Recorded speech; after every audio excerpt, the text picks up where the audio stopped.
It's just after 8 p.m. on Wednesday, April the 9th, 1997. Darkness is folding over Hinchinbrook Island, a rugged, rain-forested outcrop off the coast of Queensland, Australia. The wilderness pulses with life. Frog croaks bounce from tree to tree. Insects hum incessantly. In the dense undergrowth, something larger, something unseen, crashes through the foliage. The last traces of twilight fade behind Mount Bowen, the island's tallest peak, casting the jungle below into shadow. And near its summit, there's the sound of human footsteps, stumbling through the dwindling light.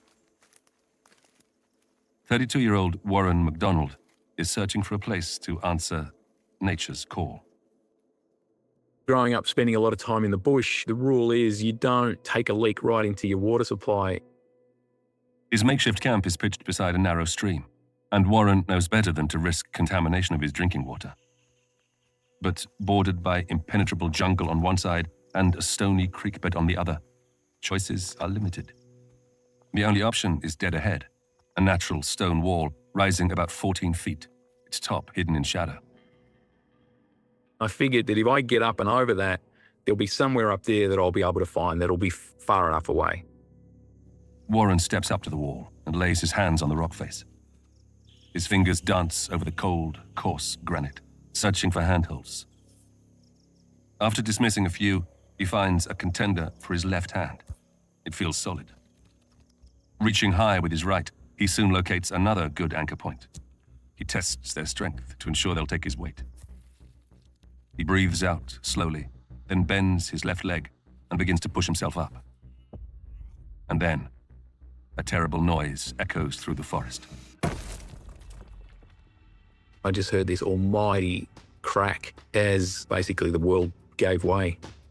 Absolutely slammed me back down into that creek bed, and next thing I knew, I'm just in this world of pain.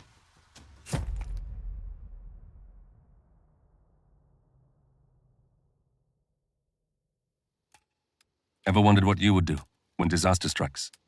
If your life depended on your next decision, could you make the right choice? Welcome to Real Survival Stories. These are the astonishing tales of ordinary people thrown into extraordinary situations. People suddenly forced to fight for their lives. In this episode, we meet Warren Macdonald. In April 1997, while relaxing on Hinchinbrook Island, a chance encounter presents him with the opportunity of a lifetime. A chance to scale the island's highest peak, Mount Bowen. As an adventure enthusiast and yes man, it's not long before Warren is high up in the wilderness of the island. But then, near the summit, just as he is bedding down for the night, a bizarre accident changes everything. There's probably a second or two that's gone from memory. It was never really there while I was in the air. The next thing I knew is, we hit the ground together, and I had this incredible grinding, burning pain down into my legs. Smashed to pieces and immobilised, Warren has to pin all his hopes on a man he only met the day before. And trapped in a streambed, in excruciating pain, with water rising around him, the odds are not on his side. I would psych myself up, but I could only really hold that for so long, and then I would come crashing down on the other side. Nope, you're done. You're done. They're going to find you dead here in a couple of days. I'm John Hopkins. From the Noiser Podcast Network, this is Real Survival Stories.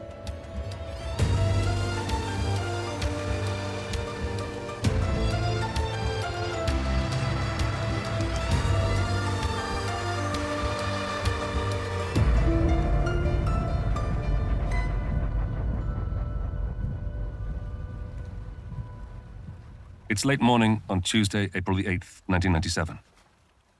Hinchinbrook Island, just off the coast of Queensland, Australia, is a truly wild place. The coastline is a ribbon of golden beaches, lapped by impossibly clear turquoise waters. Towering granite peaks loom inland, their slopes veiled in thick tropical greenery, while waterfalls tumble into hidden gullies and rock pools. With no hotels or hostels, and visited by just 7,000 tourists a year, Hinchinbrook attracts two types of people: day trippers and adventure lovers. 32-year-old Warren Macdonald falls into the second category. As a boat pulls up to shore, Warren steps off behind a small group of visitors. While the others veer off towards the nearest beach they can find, he shoulders his pack and heads to the coastal path, in search of something a little more private. As he traverses the cliffsides, the ocean stretches endlessly towards the horizon. Inland, Mount Bowen, the island's highest peak, is a silhouette against a vast sapphire sky. By late afternoon, Warren arrives at Little Ramsey Bay on the east side of the island. The beach is secluded, silent except for the rhythmic crash of waves. He sets his pack down, strips off, and wades into the sea for a refreshing swim. For Warren, leaving everything behind and vanishing into the wild for a few days isn't unusual. From a young age, he enjoyed escaping the house and running free. I grew up in Melbourne, western suburbs. We were on a pretty long chain. I don't think Mum or Dad had any clue where we were as we were growing up as kids, and I think that held me in pretty good stead for some of the things I would go through eventually. Rather than curtailing his youthful curiosity and energy, at school his adventurous spirit was encouraged. We got sent to do an outward bound style course. It's mostly for kids and teenagers where you take them out into the woods or out on a lake or a river or whatever on a wilderness type expedition to build character is really what it's all about. Part of the course included a daunting solo hike. It was during this excursion, alone under the endless skies, that Warren had an experience that would change his life. I had this feeling that I came to call the connection, and it almost felt like being electrocuted. I've never been a religious person, but it felt like I had this full-blown spiritual experience where at the same time felt infinitesimally small and yet part of everything. It was just a wild, wild feeling. And it's a feeling he will chase his whole life. Though as adulthood hit, his adventures inevitably became less frequent, at least for a while. Faced with rent, bills, and responsibilities, he took a job at a local gas company. One afternoon, sitting under the harsh fluorescent lights in the office with the veteran employees, he had an epiphany. At one point I remember thinking, wow, there's guys around me that have been here for 30 years and I can't imagine that. So I started to think that this was maybe not for me. An escape route presented itself. Some friends were planning a trip to the US to spend a couple of months state hopping. I thought, yeah, that sounds like what I need to do. So I asked the boss for some time off. He wasn't keen. I asked him for less time off. He still wasn't keen. I said, okay, fair enough. I'm out. The American trip ignited Warren's love of travel. Journeys through Europe and Africa followed, before he eventually had to return home to Australia. Up in Queensland, he began a painting and decorating business in the idyllic Whitsundays, a postcard-perfect chain of islands fringed with white sand and coral reefs. He threw himself into work, and just as much into partying. Long nights, heavy drinking, and a fast-paced lifestyle became the norm. Eventually, though, it caught up with him, and Warren found himself longing for a detox, a chance to get back out into nature, to chase the connection again. The natural splendor of nearby Hinchinbrook Island looked like just a ticket.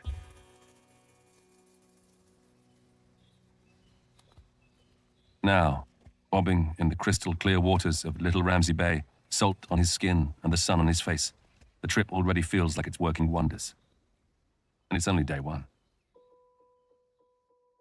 I'd known about Hinchinbrook for a fair while. It's pretty well known in bushwalking or hiking circles as a pretty wild place. It's not a long way off the coast, but when you make that crossing across the channel, it's almost like going into Jurassic Park. My plan is to spend 5 or 6 days hiking the length of the island along a trail called the Thosborn Trail down to the southern end, where I'd get picked up by another ferry and call it good.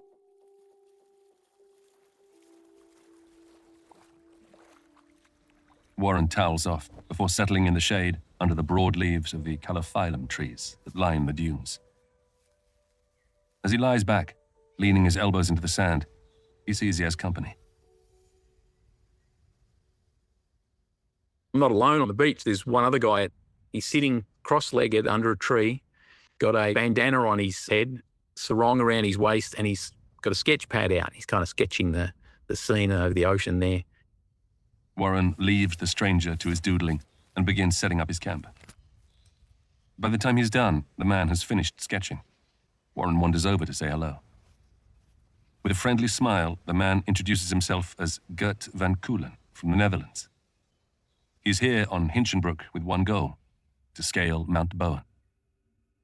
The mountain looms in the distance, rising to over 1,000 meters. It's an intimidating, enthralling sight. I'd read a little bit about it. There's no marked trail, bit of bushwhacking to get up there, and I thought, it's probably looks cool, but it's not the kind of thing you'd want to do on your own. And so Gert's telling me about his plan. He's got some trail notes, and I thought, do you know what? With the two of us, yeah, I reckon this could go. And so he asked me if I wanted to come, and I said, absolutely, let's do it.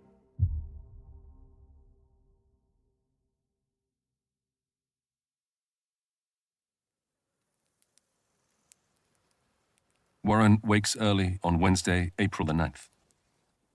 At first light, he and Gert eat a quick breakfast and then set off, eager to get started. With only Gert's trail notes to guide them, they shoulder their packs, cross the lagoon behind their camp, and start moving inland. At first, the going is easy. A controlled fire has recently cleared much of the undergrowth, creating a natural throughway. Next, the men follow a creek path, gentle at first, but it soon becomes steeper. Pebbles become rocks, which become boulders, creating a sharp, jagged obstacle course to navigate. And so you end up kind of boulder hopping, and when that doesn't work, you have to take off into the rainforest and bushwhack your way through, I think it's fair to call it jungle in places. It's pretty thick. Progress slows. The colourful tropical vegetation encroaches on all sides like an impenetrable wall. Frequently, they are forced back to the creek bed to contend with the boulders again, jutting rocks, slick with water. More than once, Gert loses his balance, falling and scraping his knees and palms. Warren, though, is in his element. He bounds from one rock to the next with an easy grace. Before long, he's having to wait for Gert to catch up. All in all, it's draining work, and as they climb ever higher, something starts to feel off. Eventually we get to the point where it's like, there's a couple landmarks that we haven't seen yet. Trail notes mentioned a campsite, and it's like, well, there's nothing that really looks like any kind of a campsite where we are. So we started to have this feeling that, maybe we're not exactly where we are supposed to be. As the sun begins to dip behind the island's peak, it's evident the men have strayed away from the course. There is nowhere to pitch their camp, no flat ground, nowhere to hang their tarp for shelter. With nightfall closing in, their new priority is simple: to find somewhere they can sleep. After struggling on for another half a kilometre, they stumble upon a large slab of rock, flat, exposed, but usable. A stream bed runs along one side, with an imposing rock wall above it. Dense jungle looms behind. It's far from ideal, but it'll do.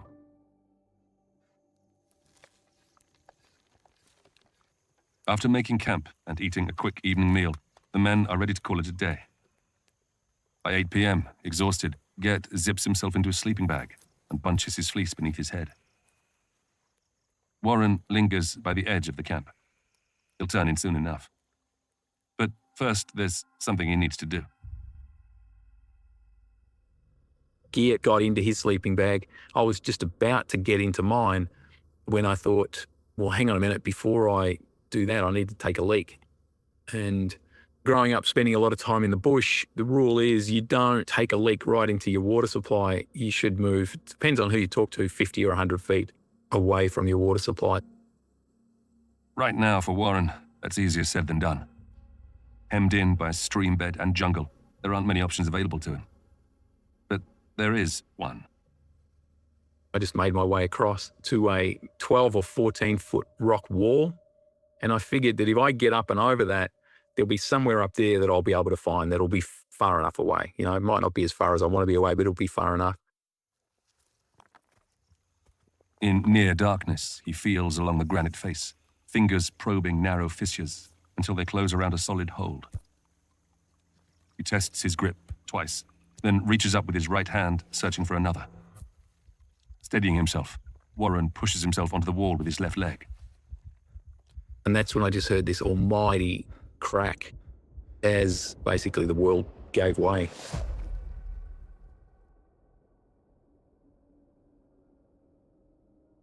For a few seconds, time seems to stall. Warren is airborne, almost weightless, as his body comes loose from the rock face. Then he crashes back down to Earth.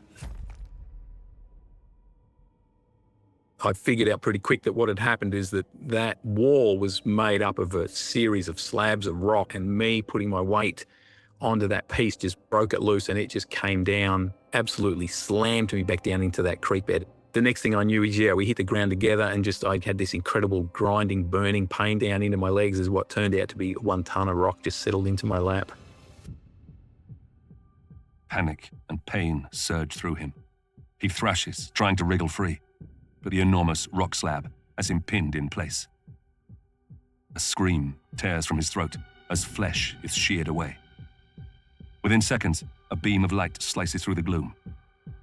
Geert appears at the edge of the stream bed, torchlight sweeping across the scene. Geert is just, heard the commotion come running across to this scene of me pinned from the hips down underneath this massive piece of rock, and things got pretty crazy at that point. Without hesitation, Geert leaps into the stream. He throws his shoulder against the slab, pushing with everything he has, trying to force it off Warren's legs. His feet slip on the wet rock beneath him, splashing in the shallow water. He grits his teeth and keeps pushing until Warren screams at him to stop. The boulder's tiny movements are grinding against his legs, causing unfathomable pain. They pause and then try again, but the result is the same. Amid the chaos, something shifts in Warren. I don't know if it happened instantly, but I kind of felt this calm come over me where it was like, we've got to slow things down. All right, we've got to slow this right down. And it was funny. I started giving Geert directions. It was almost like I'm running the show from under the rock. It was pretty bizarre. Clearly, using brute force is not an option. They need to try something else. Warren, in his oddly composed state, has a suggestion. We need a lever. We've got to get a lever under this end of this corner of this rock to see if there's any way we can just get some of the pressure off.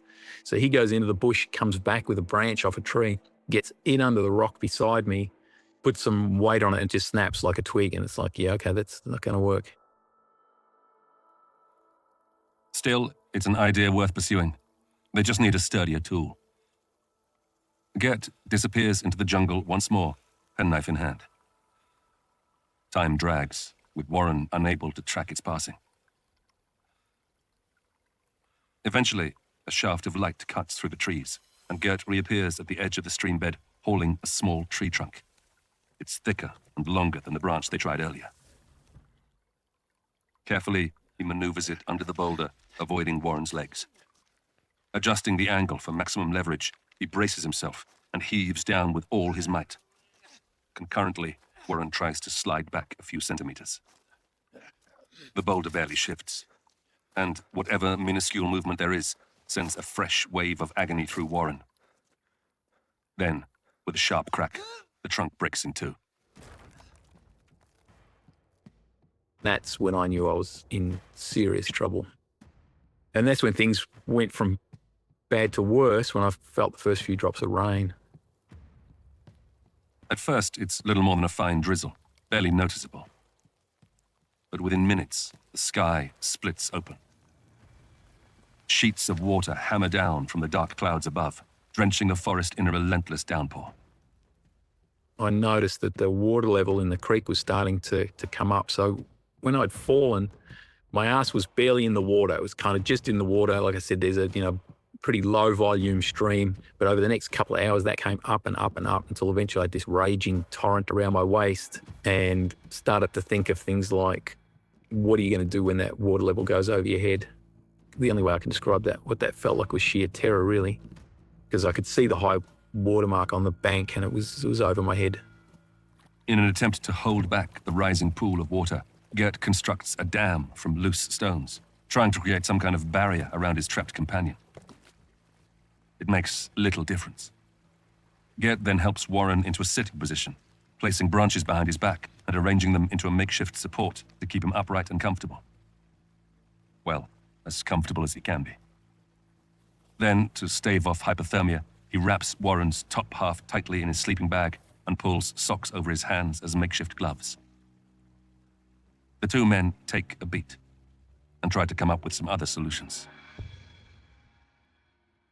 We started throwing a whole bunch of other stuff at it. He started piling up rocks underneath that corner of the rock I was under, and then left space so that we could get a kind of a wedge-shaped stone in there, something that we could bang in with another rock to try and wedge the thing up. But just, everything we threw at it, nothing was working. As midnight edges closer, the situation becomes more and more hopeless. They've done everything they can and made zero progress. They must change tack. We can't get me out from under this thing, and we can't lift this thing. And so we decided that the only way I was coming out was for Geert to hike out, right? That he's got to hike out and we've got to organise a rescue. It's a plan laden with risk, but it's the only viable plan they have. Geert cannot traipse back through the jungle in the middle of the night. It's too dangerous, so he'll have to wait for first light before setting off. Until then, anything could happen. There's no knowing how badly injured Warren's left leg is. The rock obscures much of his lower half. For all they know, he could be bleeding out. And if it's not blood loss that kills him, the continuing torrential downpour could. The steadily filling creek is now around his midriff. For hours, they try in vain to get some rest. Every few minutes, Geert calls out to Warren, checking he's holding on. The night crawls. Wet, cold, endless.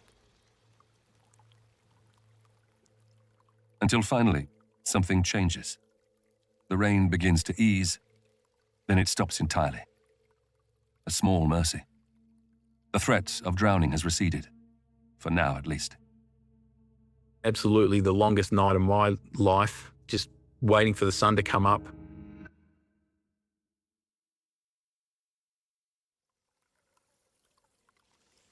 It's Thursday, April the 10th. The first pale light has barely begun to spread across the sky, but Geert is already on the move. He flits around the camp, packing up his gear.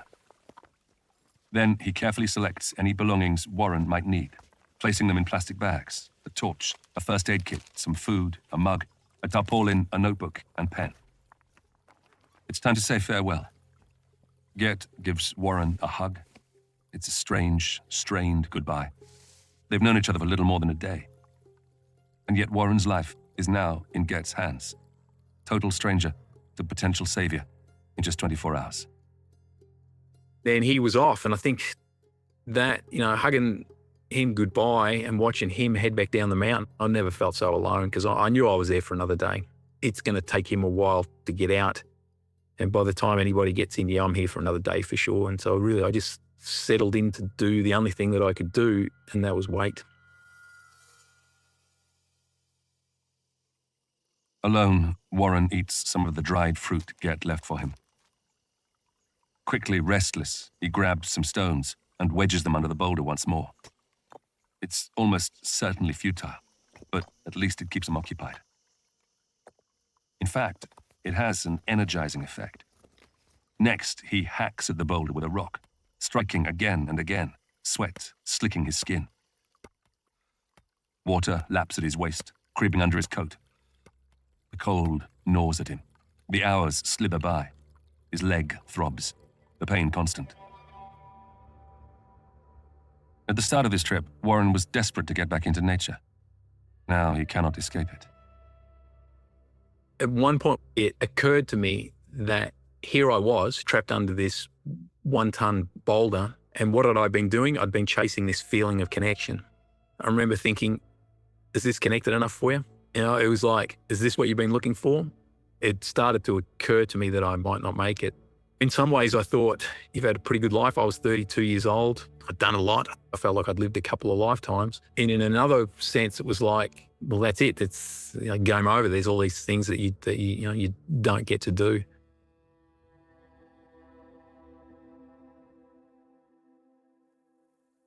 That afternoon, after plenty of soul-searching, a faint hum breaks through the silence. Quiet at first, but it grows louder. Warren cranes his neck towards the sky. He spots a glint of metal. A plane.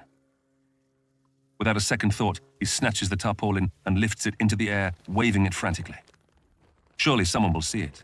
A pilot or a passenger will notice the flash of blue against the green of the jungle. But the plane comes and goes. It shrinks to a dot, then disappears from view completely.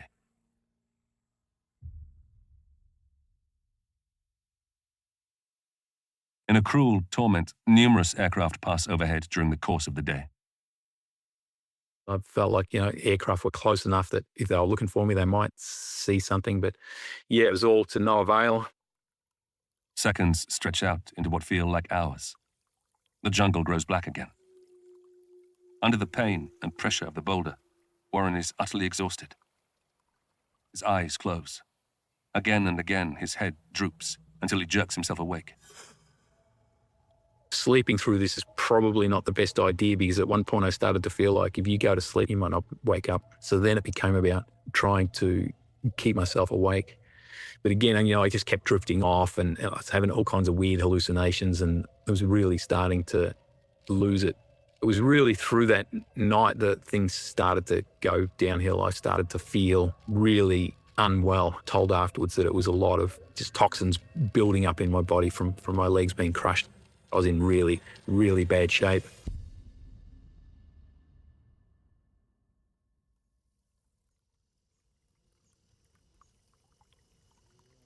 It's Friday, April the 11th. Morning breaks over the Australian wilderness, soft light spilling across the streambed. In his state of flux between sleep and wakefulness, Warren stirs.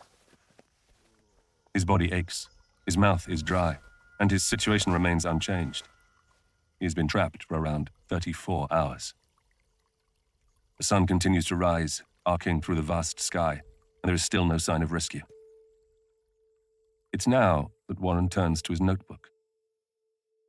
Eventually I found myself pulling that out, and I wrote notes to a few different people that I didn't think I was going to see again. That was a really cathartic, in a way, process to go through. And probably the best way to describe it is I kind of rode between a feeling of acceptance that I might not make it, and then the opposing feeling of pushing back. And it's like, dude, you're hanging in there. You're getting through this. And so I would psych myself up, but I could only really hold that for so long, and then I would come crashing down on the other side. Nope, you're done. You're done. They're going to find you dead here in a couple of days.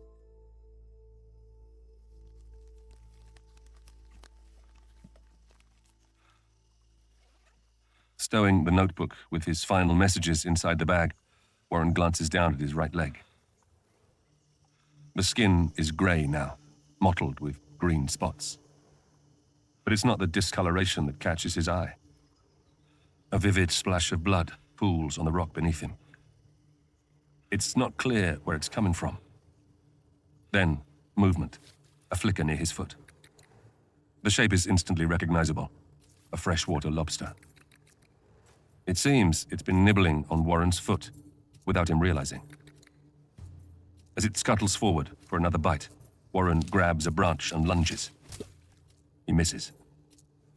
Cursing, he shrugs off his shirt, threads it over the end of another stick, and maneuvers it towards his injured foot.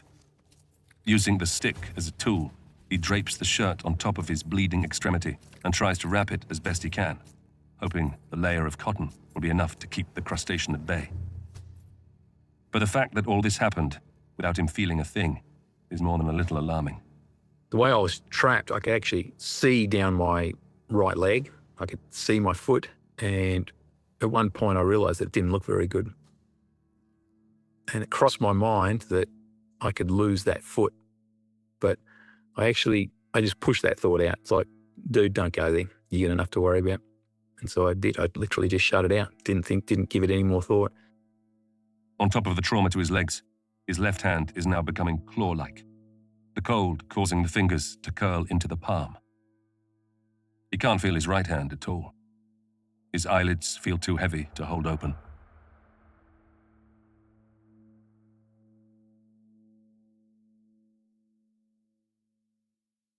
And just when it seems the day will vanish into another hopeless night, perhaps his last, He hears something. It was pretty late into that second day that I heard this. It's still my favourite sound, the sound of a helicopter heading directly towards me. You know, I don't think I'd ever been so happy to see not just a heli, but just any kind of sign of life at all. The helicopter darts like a dragonfly, tail glinting in the shards of dying daylight. It hovers above as Warren thrashes the blue tarp with every ounce of strength he has left. He screams until his throat is raw, his cries lost in the roar of the rotor blades. Then the helicopter's nose tips downward, and it veers away, banking towards one of the island's distant summits. It flew straight over the top and then disappeared. I was like, Christ, I hope they, I really hope they've seen me, but I didn't really know. Time slows back down to a crawl as Warren waits, desperate for any sign that he's been noticed. At last, the sound returns. He's still crushed, trapped, but it's like a great weight has been lifted. It was probably about half an hour, maybe 45 minutes later that I heard it coming back and hovering just down the creek from me. And this time I was like, yep, okay, they've seen me.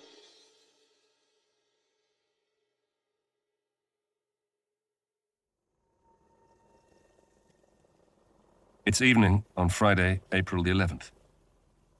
A helicopter hovers above a clearing near the summit of Mount Bowen. The blades whirl in a fierce blur, whipping up a swirling dust storm that stings Warren's eyes down on the ground. But he doesn't look away as a figure is lowered from the chopper. Next thing I know is I see this guy walking up towards me, and I'm pretty damn happy to see somebody and to have somebody there. In an American accent, the man introduces himself as Dr. Chip Jaffers. Lowering himself to Warren's level, the doc assesses the patient. His blood pressure is dangerously low, due to a combination of dehydration and shock. Chip inserts a cannula into Warren's arm, and within moments, morphine begins to flow through the line. As the pain dulls, two more men join, hauling rescue equipment.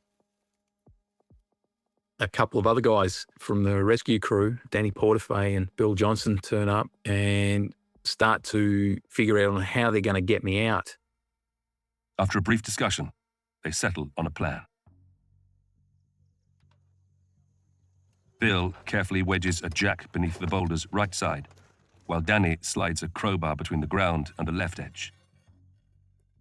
Before they started, Chip had given me a huge shot of adrenaline to get my heart cranking or really pumping, so that as the toxins that are built up in my legs get released as the pressure comes off, that wouldn't just shut my internal organs down.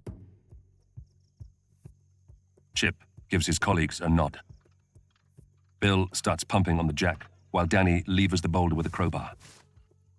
The crushing weight eases off Warren's legs immediately. They work slowly, each movement carefully considered.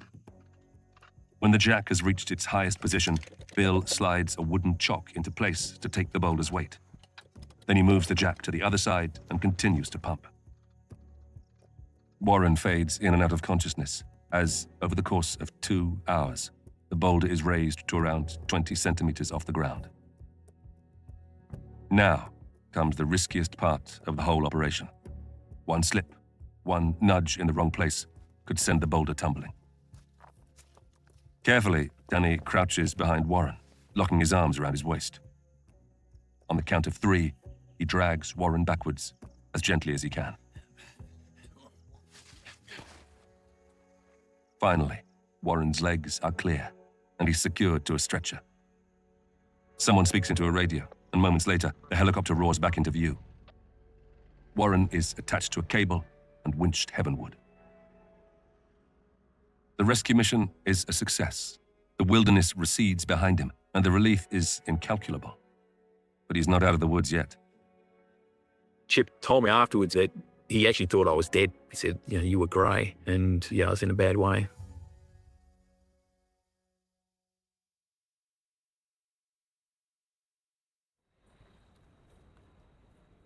It's 8:40 p.m. on Friday, April the 11th. A helicopter touches down at Cairns Base Hospital, nearly 200 kilometers from the scene of the accident. As the rotors come to a stop, Warren is lowered out of the craft on his stretcher. As smoothly as possible, he is wheeled through the doors of the hospital and handed over to the medics. I had a team of doctors and nurses start to run all kinds of tests on me. And those tests basically consisted of, can you feel this? Can you feel that? You know, they're kind of scratching up my legs, running all kinds of different things down them. And the reality was I wasn't feeling much at all. A guy by the name of Bill Clark comes in, introduces himself as a surgeon. Easily the most softly spoken man I've ever had a conversation with. He says to me, you know, Warren, I think you realise your legs have been badly damaged. And I said, yeah, I do. And he says, I hate to be the one to tell you this, but we're going to have to amputate them. And it was that one word, them, that just ripped something out of my guts. And yeah, cried myself to sleep and woke up the following afternoon into pretty much a whole new world. After the amputations, Warren spends the next 10 days in intensive care. He undergoes 5 further operations and is monitored around the clock. Eventually, he's stable enough to be moved to another ward. It's there, at last, that he's reunited with Gert and begins to understand the full extent of what his new friend went through to save him. Battling over sharp, slippery boulders and through harsh, unforgiving jungle. He had a really tough time going down, got really beaten up by the time he got down to the beach and raised the alarm. He had a hell of an ordeal. Him finding out that I'd lost my legs was just a real shock to him. He went through a really hard time with survivor guilt over the whole experience. It took years, I think, for me to convince him that he saved my life. As the days pass, Warren's body begins the slow process of healing. The accident has left him with life-altering injuries, both legs amputated above the knee and a shattered pelvis. Due to the latter injury, the nurses have to roll him onto his side in order to change his bed. Even this movement is unbearably painful. Above his bed hangs a metal frame, a simple support bar within his reach if he leans forward just enough. At first, he can only grasp it for a second or two before collapsing backwards, panting and sweating. With practice, though, he finds he can hold on for longer and longer. Eventually, he's able to lift himself, ever so slightly, from the bed. Now, when the sheets need changing, he simply pulls himself clear using the bar. It's a tiny maneuver, but it feels like a momentous achievement following such significant surgery. An achievement Warren is eager to use as a springboard. I started to think about, what the hell does this mean? What kind of life can somebody possibly have with no legs? Because, I was kind of like most people, disability just wasn't part of my world. I didn't know anybody that had any kind of disability at all, really. So it just became a matter of figuring it out. Like, how am I going to do this?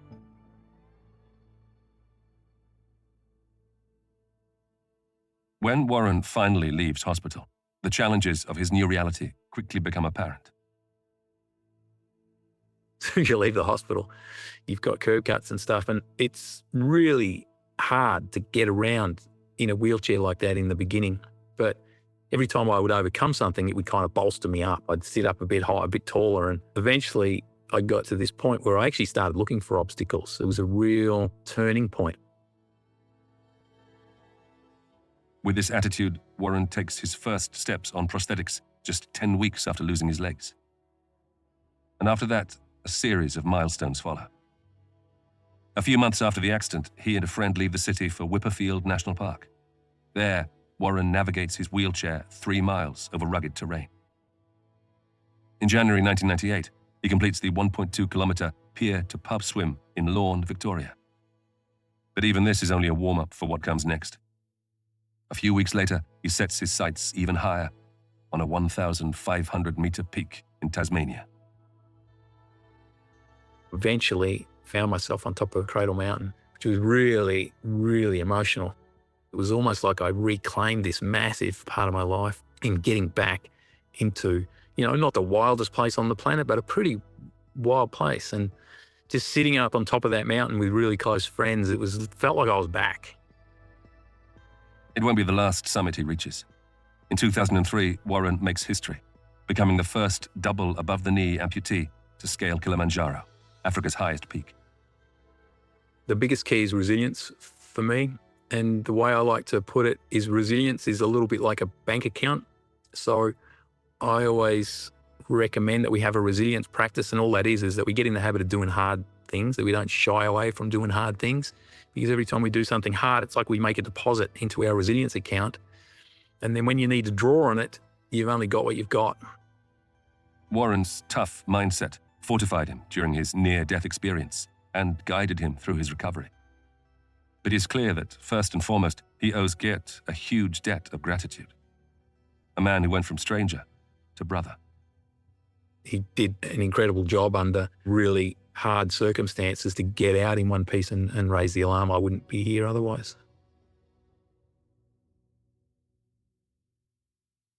In the following years, Warren and Geert stay in touch, their relationship now an unbreakable bond. Geert, ever the free spirit, is hard to pin down, but they do make one important trip together. In 2017, on the 20th anniversary of the accident, the two men travelled back to the island, along with rescuer Dr. Chip Jeffers. Then, while up in Queensland, Warren manages to track down Bill Clark, the surgeon who operated on him. It was a pretty interesting experience being back on the island. There was a lot to unpack there. Bill, he's older now, he's retired, and we sit down and we have a meal and we're chatting away. And at one point he says to me, I have to tell you this, but doing your surgery that night that you came in, that was absolutely the worst night of my career, having to amputate the legs of a 32-year-old man. And, that was kind of a bit of a showstopper. I said, it worked out that what you did saved my life. So, it might have been the worst day of your career, but it was a lifeline for me that led to a pretty incredible life. So it was amazing to get the opportunity to tell him that, because it had obviously weighed really heavily on him. It was an amazing meeting that kind of closed the book, if you like, of that whole ordeal.